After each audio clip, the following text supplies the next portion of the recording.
Hello, this is Yogeshwar 7000 again, and I'm back with another interesting topic in Vedic astrology.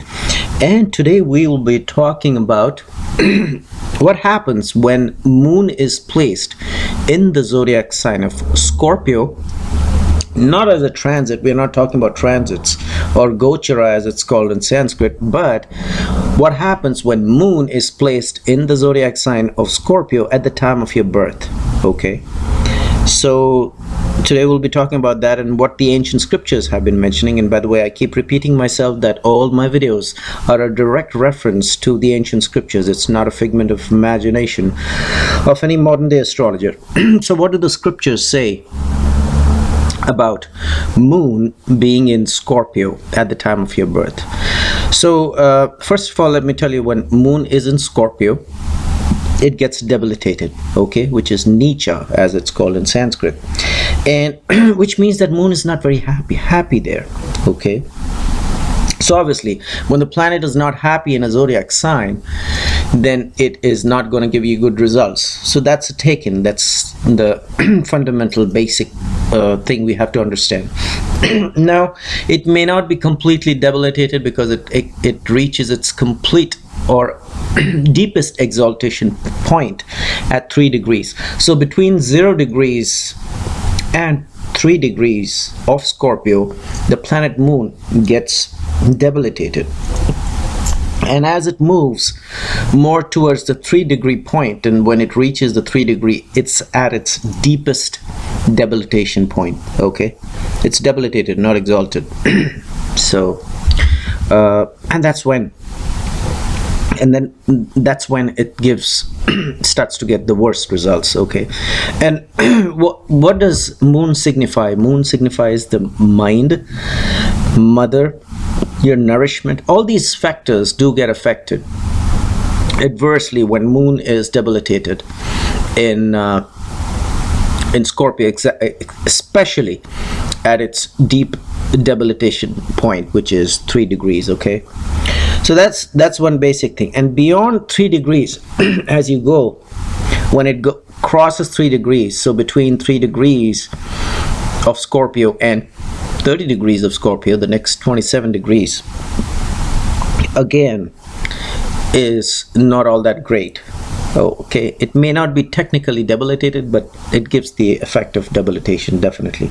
So we have to remember that. Also, we have to remember what happens. You have to take into consideration what happens, or you have to take into consideration whether the Moon is waxing or waning. When it's waxing, it's considered auspicious. When it's waning, it's not considered auspicious. So for 15 days it waxes, and then once it reaches full moon, and then it starts to wane. That's not considered to be good. And then as it gets close to Amavasya, which is the dark moon night, it becomes even further malefic or bad, or gives bad results. Okay, so these factors have to be taken into consideration. But let's look at what these scriptures say when Moon is debilitated, or I'm sorry, it's not debilitated. What do the scriptures say when Moon is in Scorpio, and when they are not taking into consideration the degrees? Okay, as a general rule. Okay, but don't come to a conclusion. There are other factors which have to be taken into consideration. Let's first look at what the scriptures say. The scriptures say that if Moon is in Scorpio, and like I said, don't look at the degrees for now, it's a general interpretation, then it says that a person is generally soft-hearted.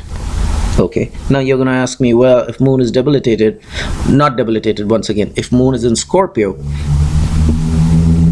it's not a good position for Moon, then why do you say that he is going to be soft-hearted? Okay, well, he is going to be soft-hearted because the scriptures say that, and you could test it in various charts.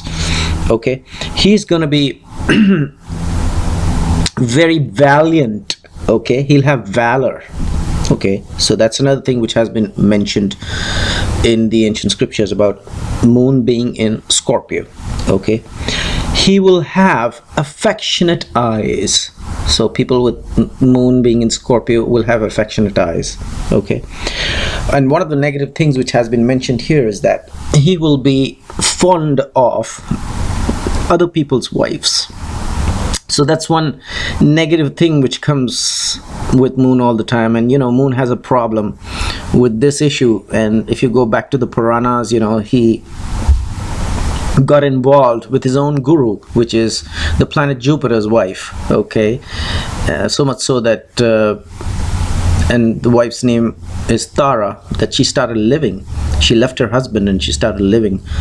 She left her husband Jupiter and started living with the planet Moon. Okay, so he has that problem. Moon has that problem. Well, it's not a problem because Moon is so attractive that women get attracted to him. But then he doesn't. He loses his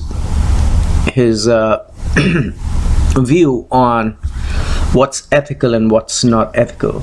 And that's what exactly he did with Jupiter's wife, that instead of discouraging her, he took her, and even impregnated her. So that's another story which is from the Puranas. But Moon has a problem, he gets involved with other people's wives. So, and especially the scriptures are saying here, when Moon is in the zodiac sign of Scorpio, then he becomes even more intense in that activity of his. So look out for people whose moon is in Scorpio. If you have a beautiful wife, just don't let them be your closest friend who could have access to your wife. Just a little thought. But not always. Like I said, every time I keep repeating that, don't come to a conclusion, because these are general interpretations or general description as mentioned in the ancient scriptures. You have to see all the factors, which house moon is placed in, what are the conjunct planets with moon, what are the aspects, benefic aspects, malefic aspects. Say for example it's a benefic aspect of Jupiter, then obviously moon will not behave bad, because even though it's in Scorpio, which is its debilitation sign, it may not give that bad results because of a benefic aspect, or even Venus, which is also considered to be a benefic. And in certain cases when Venus is aspecting moon, it is good. In certain cases when Venus is aspecting moon, it's not bad.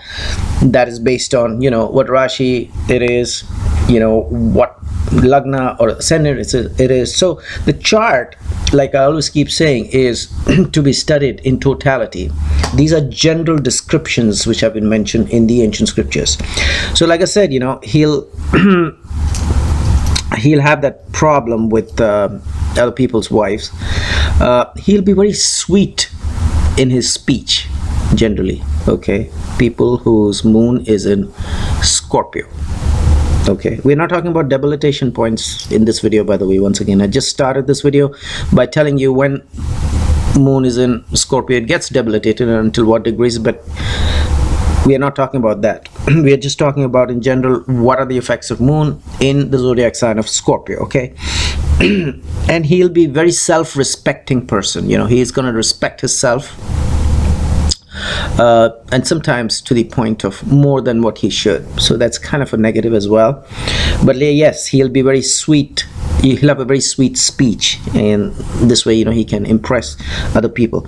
One very distinctive characteristic of moon, which I've also studied, which is mentioned in the scriptures, and I've also studied and noticed in several birth charts while analyzing them, is that generally whose moon is in Scorpio, they will acquire wealth through a lot of courage and a lot of their own effort. Okay, so they'll courageously go and acquire a lot of wealth. That is very, very distinctive feature, which, like I said, I've noticed in several charts as well, and which is mentioned in the scriptures. He will be very, very dedicated to his mother.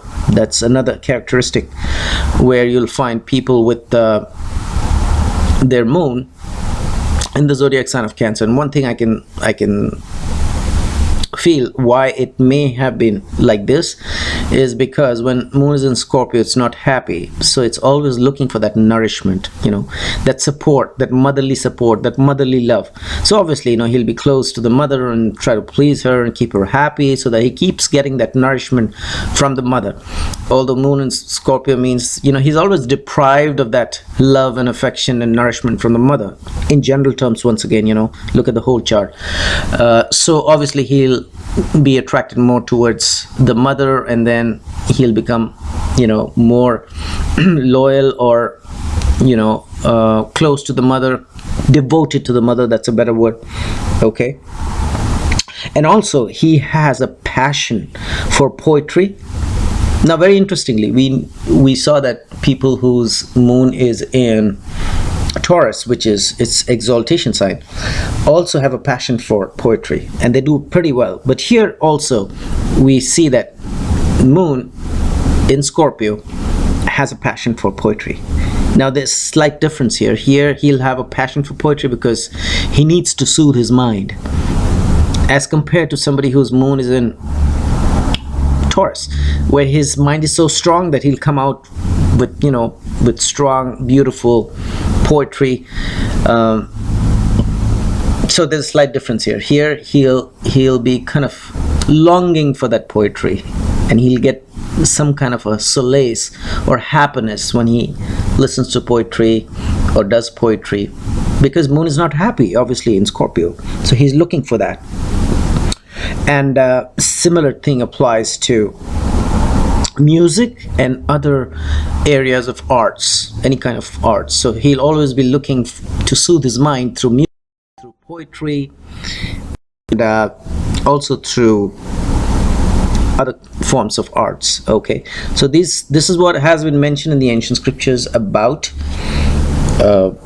moon being in the zodiac sign of Scorpio. But like I said, I keep repeating, do not come to a conclusion without looking at what lagna or what ascendant it is, what rashi or what zodiac sign moon is placed in, what are the conjunctions, whether it's placed in good houses, bad houses, dusthana houses, kendra houses, or angle houses, or the trine houses, or trikona houses.